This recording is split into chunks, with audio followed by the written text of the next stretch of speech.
Do that, Ninj? Give us the hypothesis. Hypothesis. Yeah, nice, good. What was the one I was trying to say? Technical terminology. Say that quickly 10 times. I reckon it's not that hard. It was for me, wasn't it? Give it a go. No. Technical terminology. Yeah, guys, it's Jason and Ninja here. What have we got? No. Come on, let's go. Right, sorry, false start. All right, what have we got today? We are showing you. So I had a client recently that I had a really good result with. So he was having what he thought was a lot of glute pain and sort of sciatica coming down. So when he was going through a hip hinge pattern, or if he was sort of leaning into that left side a lot more, he was getting a lot of deep glute pain. And he'd seen a few other practitioners and they'd targeted sort of the upper fibers of the glute because they thought that was referring down and it wasn't sort of resolving. And then he booked in with me and so using that information that he said he'd had the glute targeted a lot, I actually went down and had a look at his hamstring because sometimes down in these proximal parts of the hamstring, you can get referral pain up into the glute. So using that information that I knew, I started up here and did a stroke down and we really started to clear some pain for him. So I thought I wanted to show you guys how I did that. So if you're struggling with glute pain, it might not always be your glute. All right, so we'll wax up the elbow. What I was gonna show is Ninja's always got a different set of undies on. So today, let's just have a quick look at what he's got today. Scooby-Doo! Scooby-Doo. So next week, we'll find out what he's got next time. So he started up in this high hamstring, so right under that sit bone, and we're just slowly sinking in. So yeah, he'd been dealing with this pain for a couple of months. And it wasn't sort of clearing up and yeah, having the glute targeted and he was sort of getting to the point where he was like, oh, am I just going to have to live with this? And in that first session, we sort of identified, yeah, there was a spot in this hamstring that did refer up. And then we did some work through his lower glute attachments as well. So I'll show you that as well later in the video. But yeah, sciatica is not always, a lot of people think sciatica is only going down the leg. Sometimes you can get trigger point referral pains from hamstrings that go up. So if you're even in the lower back, sometimes the hamstrings can be related to lower back pain. So this is where you need to have different plans as a practitioner. If you're a practitioner watching this video, or if you're a client, or if someone that's suffering pain, if your practitioner is only targeting the one spot and it's not getting better, then they need to probably work somewhere else. So this is where you need to have plans A, B, C, D, E, F. Like you need to have a few different options because not the same treatment isn't always going to get the same result for the similar presentation of pain. So we're just slowly sunk in there. I haven't really moved too far. So this is the thing, when we're doing a fix or we're really trying to solve a problem, we want to actually stay connected to the tissues. So where if we're doing more of a maintenance session and Ninja's just come in for a bit of a tune-up, then we would do more of a flowing stroke. It's still slow and still connected, but there's a bit more movement in it. Where when I'm trying to identify where the pain's coming from, I want to be really in tune and just moving super slow so that we can pick up on where there's some blocks in the tissue or where the pain might be coming from. And there's a good spot there for Ninja. Yeah. So we're just slowly working down from that sit bone. So yeah, it's really key to make sure that you really get high in that hamstring tendon. So right at that attachment to the sit bone. Because if you're starting down here where you're already sort of in the belly of the hamstring, you're going to miss that high part that's so crucial for pain in the pelvis. So staying connected, moving around. There's a bit there, you're going through. Are you getting any referral then, Inge, or just sort of on the spot? Like that bicep fem. The outside one was, that's got some more for you. Yeah, soreness in it.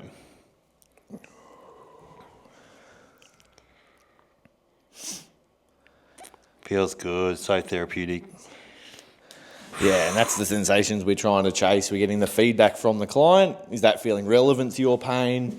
And I was always asking, like, is there any referral pain going up? Is there anything going up into that glute? And because if it wasn't necessarily feeling it there, then, we sort of kept exploring around and seeing, and then eventually found the spot that did. But saying that there's not always that referral pain up. Sometimes it is just a tight hamstring that's sort of anchoring. So you're feeling the glute be really tight, but it's because that hamstring's not allowing the hip and the pelvis and the glute to actually function properly.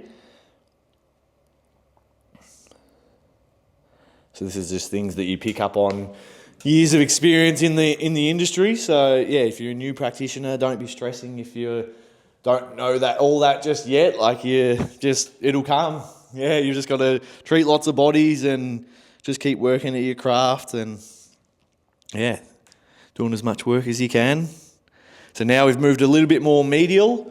So this is where I found for this particular client, this is where a lot of his pain and tension was coming from. And so once we hooked in there and started to scoop down, we really found this spot here. So probably an inch away from that sit bone now. And that was a spot that really felt relevant for him. So I just pinned it and held it. How's it feeling for you, Ninj? Yeah, good. Really therapeutic, thorough, giving the body chance to respond, release off. It's good.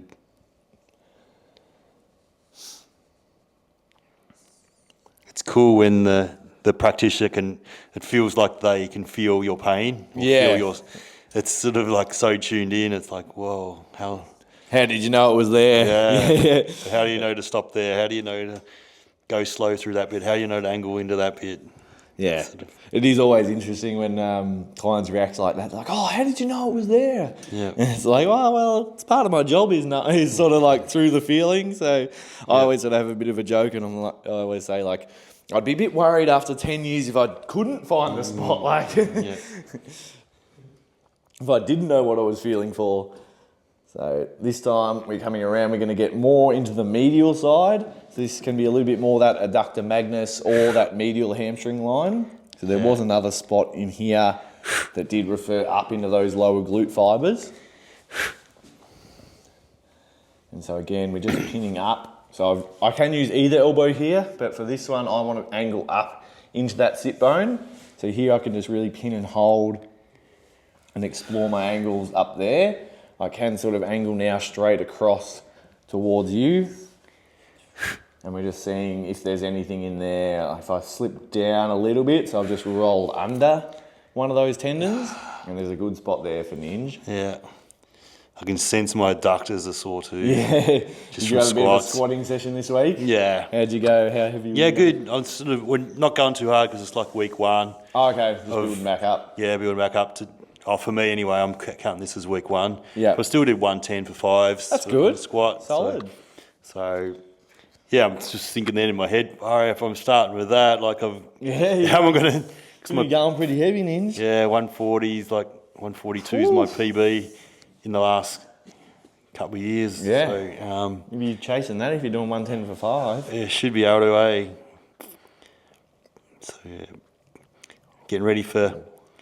The big boys. 2 boys coming out, Mac and... How do you say his name? Jakob. So what I'm going to do now is, now that I've found the spot and I actually want to start to clear it, I'm going to start to pivot my body so I can stay connected. I could have sunk out and swapped elbows, but I really felt like this stroke needed to move. So I've now pivoted around and now I'm starting to pull it down the hamstring there.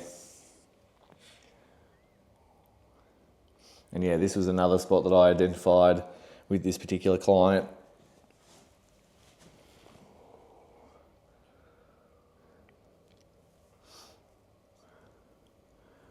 And this is the thing, you've just got to keep investigating. So use information that the person has told you and what they've had from their previous experiences with, if they've had treatment on it. If they haven't had treatment, then that's where it's sort of up to you to investigate yourself and come up with a hypothesis of what you think is going on. Just spat that one out, didn't I, Ninj? Yeah. Hypothesis. Good.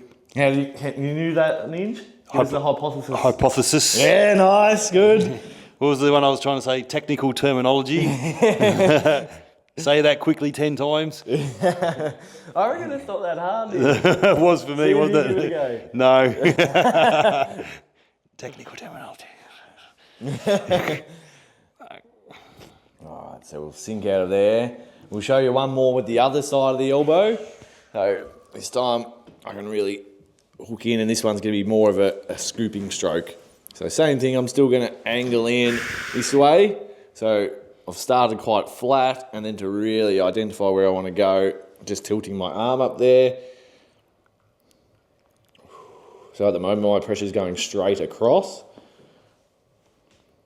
And then I can start to work it down. So even by just pivoting my forearm there, does that change the sensation for you, Ninj? So there, so changing like that, does that sort of broaden it a little bit? Yep. A little bit easier to tolerate? Yep. If I come this way, that feels a little bit more bony. Yeah, targeted. A bit more targeted. So even just those different movements can change the sensation. And then work to clear it down. Yeah. It's really good.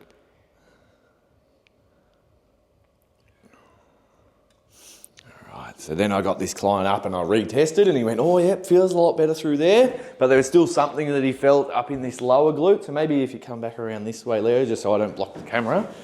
So this lower glute fibre here. So we went the sit bone here. This time we went just above it. So I went in this way because he did say this is where he felt a lot of the pain. So we wanted to actually go to where he felt it as well, because he had some improvement from the hamstring being released, but there was still a little bit that he felt something needed in here. So then we just started to explore. So now we're just holding, and there's not too much movement through this area, so we're not moving around a lot. This is another area where we can just pin and hold. And then it was just guided by where he felt like there was more. So angling up that way, or if I come around from the side, in there really felt like he had some good sensations.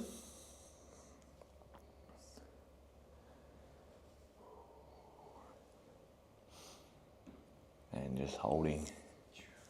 Oh, there's a good one for Ninj.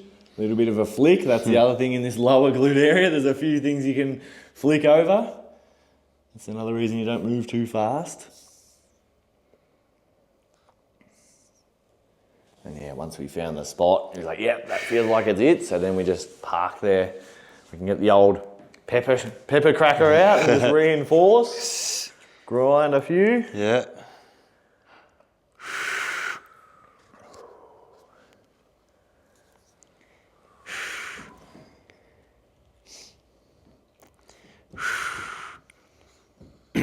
So what would you say difference between the trap bar and the straight bar on your deadlifts? So you did 250 on a trap bar? It was actually 265 that we did. We 265? We realised that on camera we undersold it. So oh, really? Yeah, it was 265, not 255.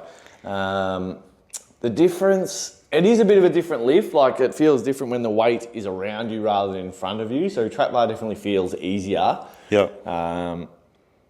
It's a bit of a different movement pattern as well. Like, the trap bar doesn't feel like as much of a hip hinge. Like, it's sort of a half hip hinge, half squat type movement. Not as much back in it. You don't feel like you push your bum back as far. Because you don't obviously have to get the weight in front of you like the straight bar. So that was the main difference. And you lift it from a higher spot as well? Yeah, lift it from a higher spot, especially with the trap bar we've got. The handles are quite high. Yep.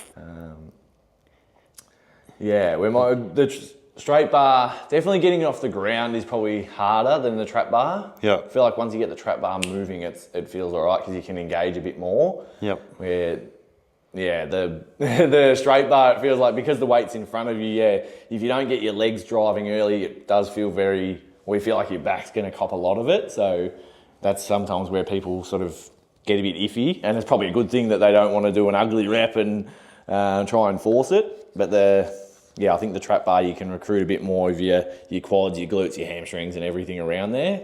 So it doesn't feel as much of a back rounding. So tell me about the feelings in your shoulders. Oh, like it's myself and one of the other guys who got 200 for the first time in a couple of years, both after that, we were just like, you just feel your pecs? Like, I just feel like my pecs did a massive session, like the strain of just holding the weight out in front of you. Yeah, it just felt like the pecs got a really, really big workout. So the main areas that I felt it was glute, hamstring, and pecs. Like, they were the main areas on the straight bar that I felt. So So I remember, like, it feels like your arms going to get pulled out. Yeah, of the that's right. It sockets, feels don't like they? the arms are just getting yanked forward. Yeah. But yeah, watching it back, it was like, oh, okay, it was a clean rep, and the back's not rounding. So that's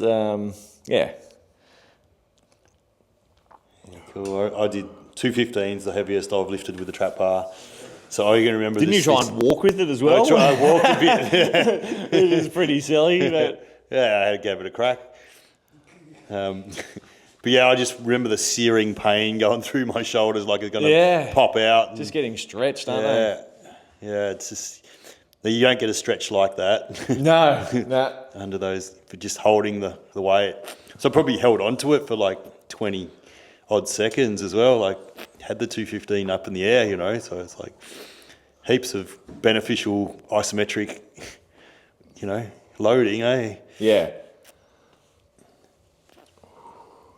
Yeah, it's really good for like if you're struggling with upper trap and shoulder blade and that sort of thing that feel like they're really compressed and stuck from sitting down all day or something like that. It really helps to open those tissues up a lot. Yeah, stretches your upper traps. Yeah, for sure. Yeah. Wow. So we've just added a little bit of dynamic. So this is actually as well what I did to finish off because he felt like just on the outside part of the hip. So if you come back around, Leo, hopefully I can show you. I'll move Ninja's undies a little bit. So we got in just under that greater trochanter, and then we just started to do these little movements because he felt like there was a good pain there. So we didn't do too big a range, it was just these small ones, and that was where he felt like it was. So we were just little oscillations. Feels like there's a good spot there for Ninja. Swap my legs around, talking about the deadlifts. My hammies are about to cramp, so